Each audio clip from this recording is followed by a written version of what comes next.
Hello, this is H.C. Bailey. And I'm not.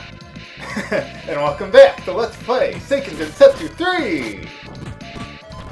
He didn't tell me he was gonna do that, viewers. But anyway, let's continue through the Seashore Cave. Go deeper into the island to find a way to get off of the island. I don't know, maybe they got a time travel thing or whatever they did in Lost.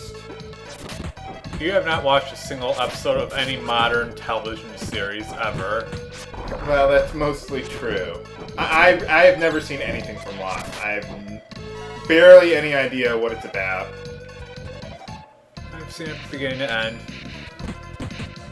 So, I've seen most of the big-ish TV series. Thanks to Hulu. yeah, I don't really care. I mean, not about you, but I mean, me personally, I don't care for those shows. I don't really care, bro. Shut up! No one cares about your good habits. Or your television watching habits. Oh. I'm teasing.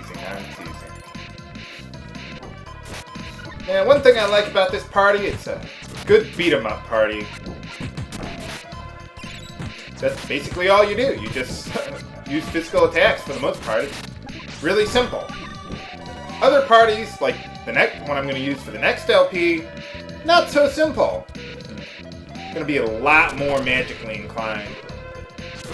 And I'm going to, well, I might control Hawk or Angela, one or the other. One of the mages, at least. But yeah, magic. Honestly, magic really isn't that good in this game. Physical attacks are where it's at. There's other reasons why magic isn't good, especially against a lot of bosses, but, well, I'll get into that when we get to that point. Not right now.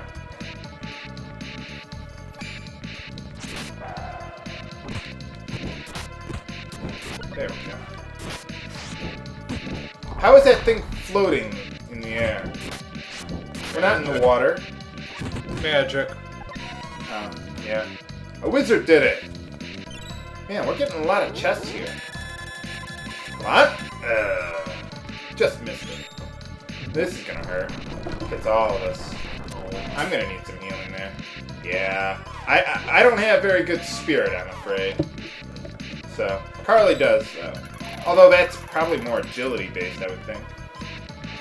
Well, whatever the damage is based on, I don't know.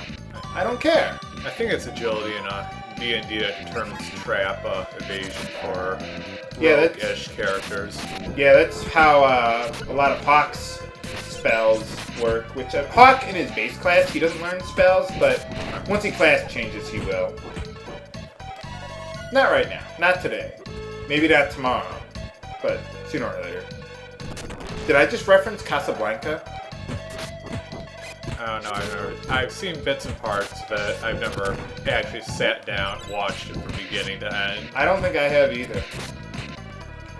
I haven't watched a lot of old movies like Casablanca, Citizen Kane. That is the name of the movie, right? Yeah. Whatever those ones are called. The most recent, oldest movie that I've watched was Yojimbo. That was incredibly good. It's not an old movie, but I liked Schindler's List.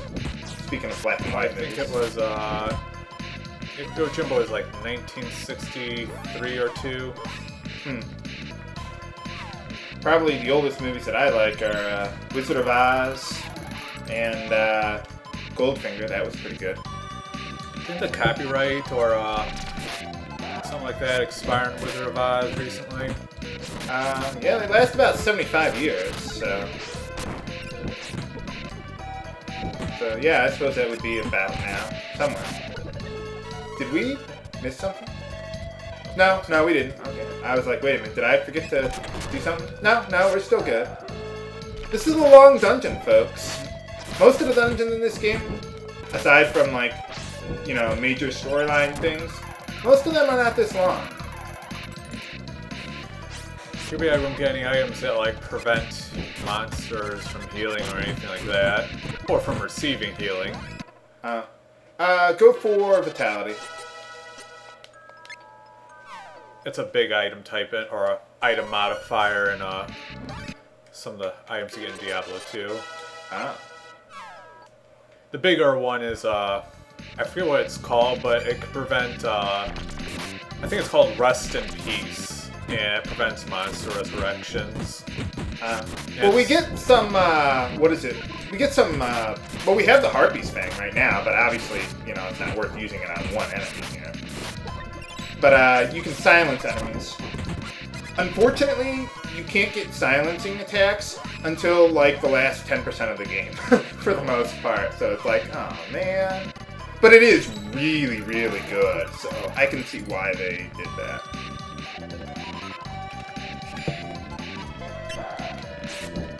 Man, we're almost up to level 18. We can almost class change. Fun. And that's when the game really gets interesting. That's when I think everyone? Does everyone get spells? Yeah. Well, maybe not Kevin, but almost every class gets spells. Even Kevin can if you go to the right class. But yeah, I mean, everyone gets like all the really interesting stuff. That's where the meat of the game really is, the mid game. Come on. Yeah! Alright. Getting better at it. Getting better at pressing the button when I feel like it. Well, I've played this game so many times. I don't know if I could do it dead on every single time. You probably got like the casino and Lufia memorized. I'm trying to remember a game. Oh, the Dragon Warrior 2. The casino in that game, there's like a loop of the symbols that they have for the casino there, and if you can memorize them well enough, you can like win really good stuff. But I never got good enough at that. But yeah, like the wheels on there, you can memorize them. And yeah, good stuff, good times. I remember I used to do that back on the NES. Back in the day, I would try to, I would use my lottery ticket or whatever. Ah, nuts. I'd use my lottery ticket, try to win something, and if I failed, I would just reset and try again. That's what we did back in the day for money. And then in Dragon Warrior 3, we would just go to the arena or whatever and bet on monsters to win fights. Oh, go grab that real quick. Better than the sharp stick in the eye. Alright, enough talk about gambling. Let's talk about revenge! Or just get out of here. We're almost done with this area. Probably one of the longer, more annoying areas of the game. Not even that it's really annoying, it's just a little long for a beat-em-up without any plot progression. Yeah. There, why was his stomach full? Was he just like full of hot air or something? It must be like a graphical glitch. He thought he ate something but didn't. At least this game isn't as buggy as Secret of Mana, though. That wasn't that buggy. Oh, well, you don't know, but that game was really buggy. I don't know what Square was on in the 90s, but, oh man, their games were I mean, a lot of the bugs, like 99%, well maybe not 99%, but 95% of the bugs you'd probably never know about, just from playing the game normally. But, yeah, their games were really buggy. Like, what was it? Super Mario World. I know there's a brand of hacks, not the Kaizo hacks, but there's another one along those lines, where it is essentially the level was designed to exploit every bug possible in the game, and the only way you could actually beat the level was to abuse every bug in the game, like grabbing a wall or something like that. Uh-oh, it's a trap! Hey, it's a vampire-looking dude. Mr. Hopkins? Jagan, huh? Or yeah, we did kind of hear about that guy. Who's that guy? See, even the characters in the game are confused about who the bad guy is. Someone was asking me, H.C. Bailey, who is the bad guy? Who's all these guys invading all these other guys or whatever? And you know what? I'll be honest with you. First time I played the game, it's a little confusing for me too, because, and I suppose it's a good and bad thing, but well, I'll talk more about it later. Who's that guy? Ah, it's that little turtle guy that we saw earlier with the flag on his back for some reason. And they die.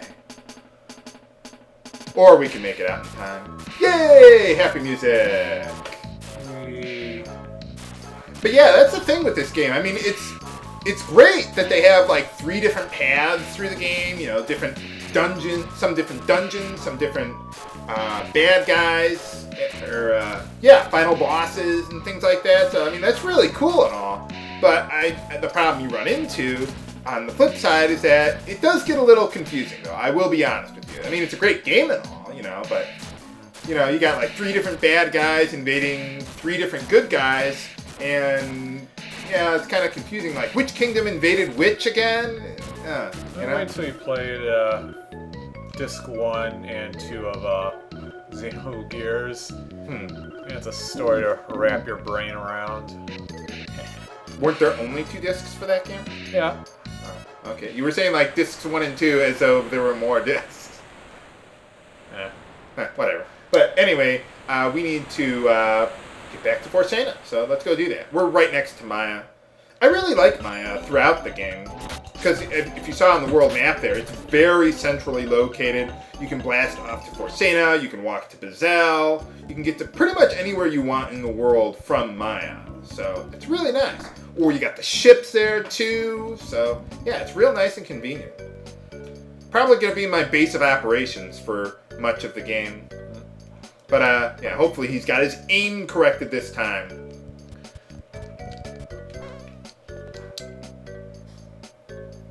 Yep, let's go.